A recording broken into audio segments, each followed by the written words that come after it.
You're listening to Wellbeing Connection, the CMHA Manitoba and Winnipeg podcast. I'm your host, James Wellsman. The Canadian Mental Health Association, Manitoba and Winnipeg wishes to acknowledge that we are gathered in Treaty 1 territory at the crossroads of the Anishinaabe, Métis, Cree, Dakota, Ojibwe nations, and on the traditional lands of the Anishinaabe peoples and the homeland of the Métis Nation.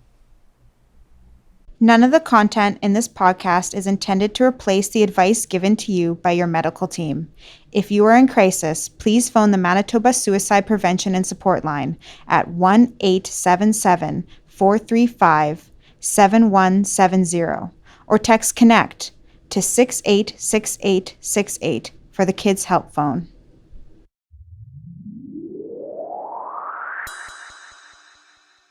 Welcome, everyone.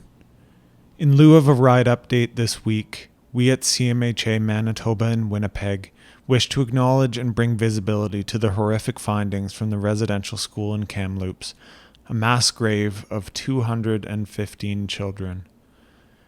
We recognize and feel the trauma and deep pain that this finding is causing and resurfacing. We are with you. We recognize that we must continue to heal our wounds through the calls to action for truth and reconciliation. Our hearts ache for these children, their families, and everyone these events have affected. Earlier today, I was deeply moved by participating in a virtual sharing circle held by Elder Stan and Elder Louis for CMHA. I learned many things from the knowledge and wisdom that was shared. I learned to speak and listen from the heart, and I learned that I would walk away from the circle knowing in my heart what I needed to do next. What I needed to do next was to encourage people to reflect and honor the people we have lost in your own way, and to ask you all to commit to being humble in an attitude of truth-seeking. Don't shy away from the emotions. Feel them, honor them, and learn from them in a spirit of belonging and togetherness. There is a large community of people in this world who truly care. You don't have to be alone in this journey. I also wish to bring visibility to Pride Month. Be sure to look up the virtual events being held this year in your community and commit to celebrating your way.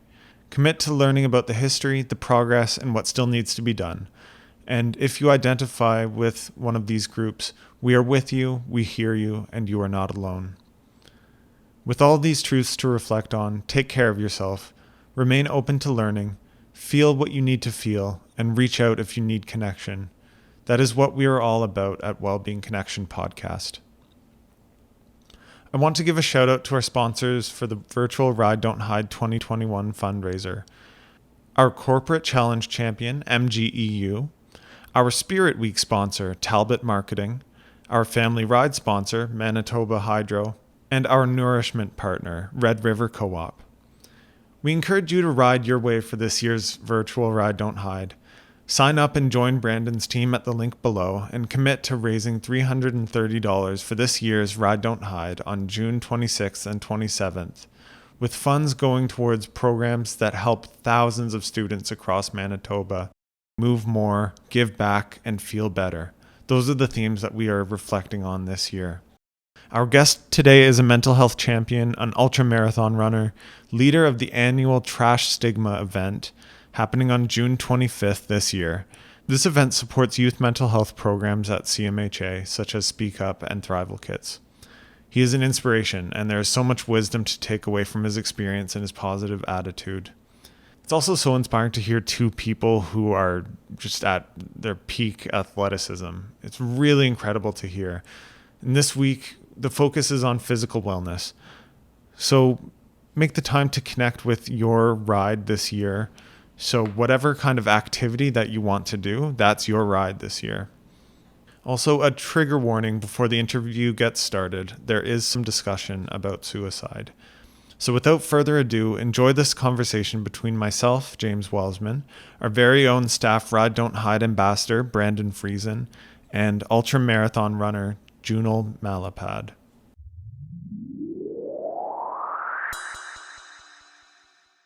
Hi, Junel. It's so exciting to meet you. I've heard so much about this Trash Stigma event that's been going on for a few years now. I'm so excited to be able to hear some of your perspectives and get some insight as to why you do what you do. And I'm also really excited just to see and hear the discussion between Brandon and Junel just about what it's like to prepare for something so big. And so we want to just introduce the Trash Stigma event. So Junel, would you be able to introduce yourself and maybe give some background on this event? Hello, James. Thank you so much for having me here. I really appreciate being here. Trash Stigma this year is the 7th year for me running, raising awareness and funds for Canadian Mental Health Association. So 7 years ago, a little bit of a backstory. I'm a father of 2 daughters, and one of my daughters came home very distraught about 2 students died by suicide in her school. And so something like that is it's quite heartbreaking, and it really devastated the community. And as a parent back then, I felt I didn't have the resources to be able to help my own daughter if she was in the same situation, that she was so sad that she had to take her life. So I learned of Canadian Mental Health Association programs that help the youth understand about mental health. So it's something that I felt was really important. That's why I started running to raise money and awareness for programs like Speak Up. So it's really important for me to do this. That's a really heartbreaking story. And at the same time, it's so amazing how you were able to channel some of your skills and motivation to give back and to help other youth in need. So when you're really thinking about what motivates you to do this, what feelings do you connect with every day when you start to train? Like, how does it feel every day as you're training? This year, I'll be running 12 hours. So that could take me between 75 to 100 kilometers, depending how fast I go. Previous years, the first time I did this, it was my 45th birthday. My goal was to run 45 kilometers up and down Garbage Hill, and not just a little bit over a full marathon. So usually a full marathon, it'd be like 16 weeks of long runs, short runs, hill training, speed training.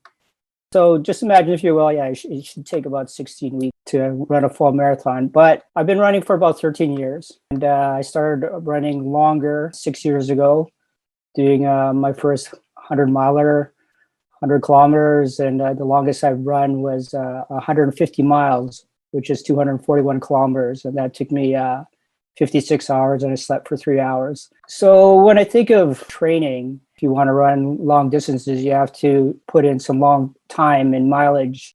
Usually I would run with some fellow runners who would be doing their own training and pick up some other runners. And luckily for me, I am a run ambassador for Lululemon, and I was a leader for Winnipeg Run Club. And I have another group called Bridgeforks Running on Tuesday. So there was always somebody for me to run with to help me train for what I'm doing.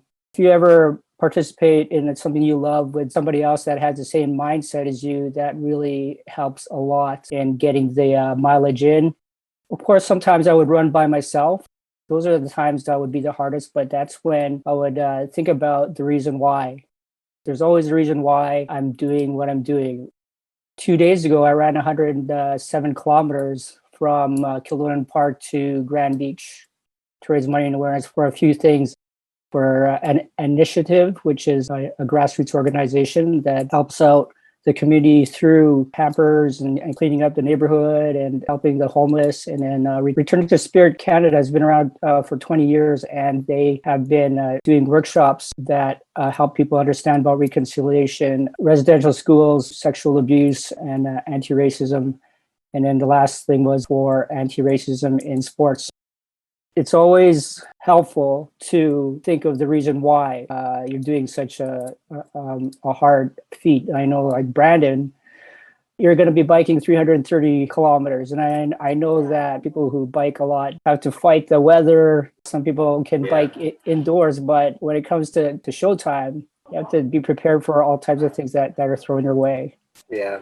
You're definitely touching on some of the things that I was curious about how you're prepping. So in some ways, it makes me feel that I'm on the right track, I guess, because I'm certainly trying to find people like-minded that are able to support me. Sometimes it's not always somebody to ride with, people that I know that are able to give me support in terms of analyzing my Strava data or giving me input on like maybe where my heart rate should be at for an extended period of time in order to sustain a speed for 160 kilometers. And yeah, it's kind of that social, I mean, just like with any goal, having those supports in place, whether they be, I always say kind of personal or professional supports. I'd say I certainly have the personal supports. I don't know if I have anyone professional so maybe that's kind of an area that we'll touch on, but I know maybe a bit of a plug for future podcasts. Stay tuned. I'm sure we'll get some personal trainer gurus on here yet, but yeah, that makes me feel good just hearing that kind of what maybe the same approach is being taken by just finding like-minded people. And then obviously it's, you want to go long distance by running or biking, your training needs to be long distance in order to make it happen. So approaching it similarly. I like that you touched on when you're training, thinking about why you run or why you bike. And that's kind of what's been running through my mind too. Sometimes I've been on my bike trainer inside, or sometimes I've been outside. And that's often kind of runs through my mind in terms of why am I doing this? So I was kind of curious about that a little bit too, and kind of what runs through your head when you're doing some of these longer distances. And so, I mean, I'm often thinking about causes that we're raising money for, which is, like you say, right, the youth mental health programming, whether that be our Thrival kits or that's the Speak Up program. And lately, I've just been thinking more about some of the things that have been said in previous podcasts. Some of the youth right now are going through a really challenging time. I think regardless of even without it being a pandemic, a youth, that stage of their life is so hard. I can't imagine going through that stage of my life, maybe that lack of connection. When you're doing these long distances, and I've done some long distance hikes over 3 days and my mind tends to wander a lot. How do you mentally prepare to do something like that? Actually, I was just, as you were talking, I queued up something that on my phone that helps me a lot, that always I use to get me through some hard things, not in running, but in life also. So 4 magic words. 4 magic words: attitude, first of all, gratitude, perseverance, and appreciate. So attitude, gratitude, perseverance, and appreciate. Okay, so yeah, so the first one, attitude. Always check your thoughts before your task. Do not let negative thoughts take over. You are sabotaging yourself when you doubt your abilities. Go into the challenge knowing you will have a good outcome. So you have to set yourself straight. Just like if you're going to have a meeting or you want to do a presentation, you have to set your mind straight that you have a task to do, you're going to do it well, and you do the best of your abilities, and you've maybe done it before. So after that, there's gratitude. A saying from my yoga teacher: when your gratitude is genuine, it brings strength to your present moment. If you have so much gratitude for something, that is real strength that comes to you. When you're in a moment of despair and then you think about something that would get you out, there's a lot of gratitude there. So during the task, have gratitude for all the things close to your heart, gratitude for being able, for the place you are at, for the people you are with, for the reason and the people you are doing the task for the weather you are facing, for when you can't feel the cold wind, uncomfortable feelings, the air in your lungs, you are dead. So be grateful to be alive. So next is perseverance. When the going gets tough, use the strength from gratitude and persevere through. You got yourself this far, you can complete your task because you did it before. If you haven't did this task before, think about the hardship that you have been through before. Think about the people who can't. Go back to gratitude. And then the fourth one is appreciate. Always reflect on the completion of your task, whatever that looks like.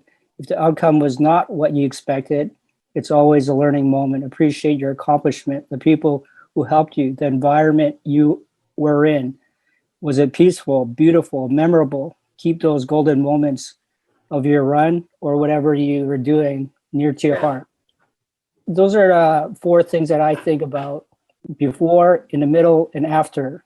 I just keep thinking about those things when I want to do a task that's really hard.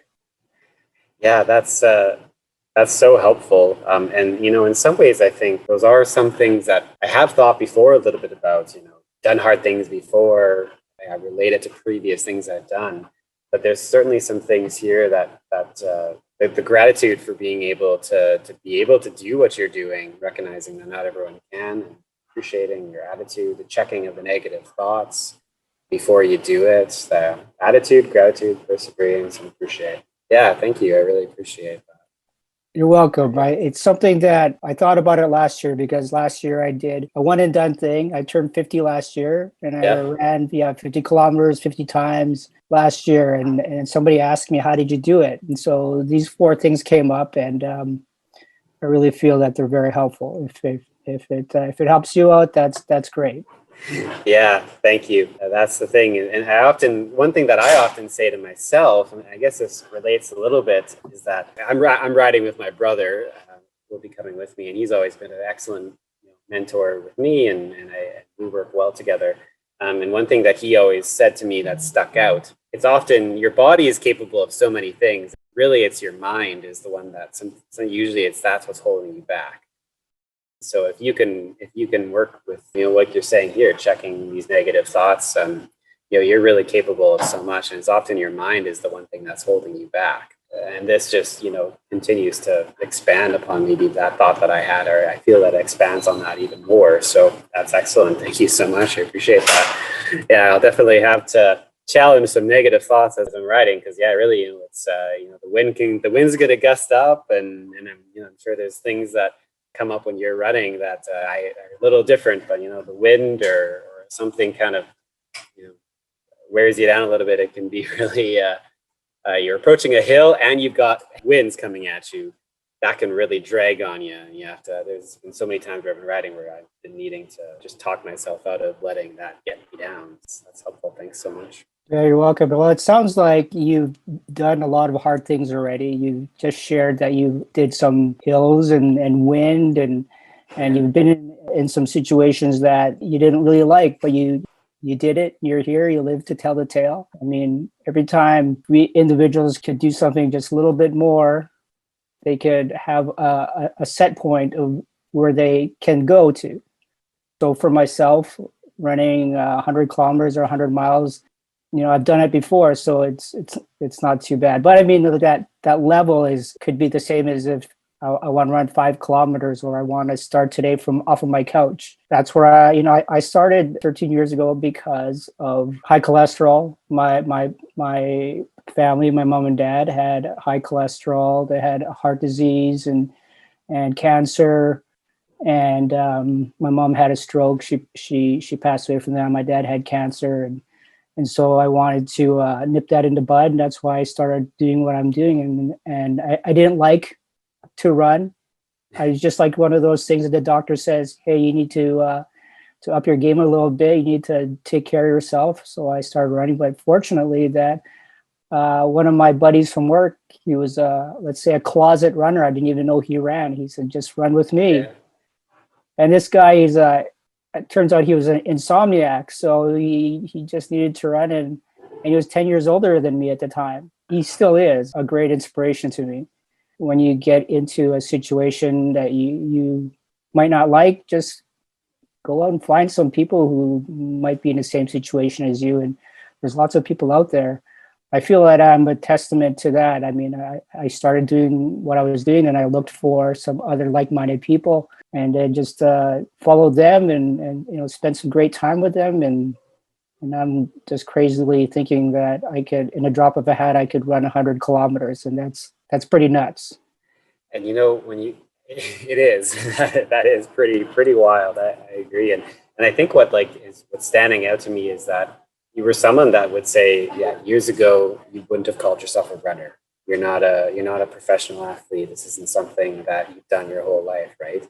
So I feel like that's so inspirational, and I'm in the same boat. I used to ride my bike as a kid, but it's only in the last couple of years honestly, it's only last year that I really got into it, and And it's so true for anybody thinking, hey, wow, like, running 100 kilometers or 330, or riding 330 kilometers, that's never something that I could do, right? But like you say, right, finding like-minded people and having the right attitude, having gratitude, having perseverance, and appreciating what you have can move you. So Junel, thank you so much for coming in today and sharing all that. Without the video, unfortunately, you couldn't see my and Brandon's jaw dropping at the 241 kilometers, I believe it was, that you shared earlier.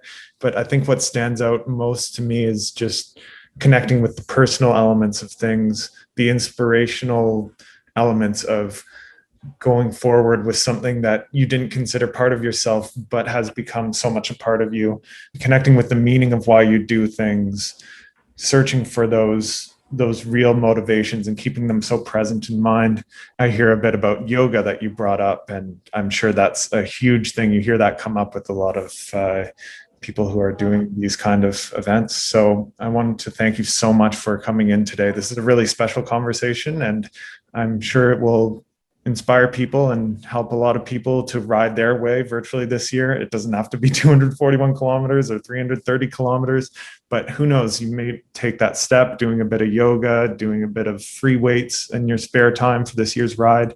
And maybe this conversation is where you start off and the starting point for all that. So thank you so much, Junel.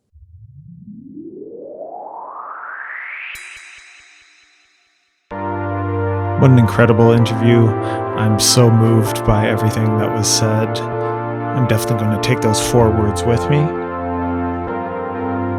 Thank you so much, everyone, for listening, for taking the time at the start of the podcast to acknowledge the truths and the horrific history. I wish you all a safe, happy, and healing next week. Take care. Thank you.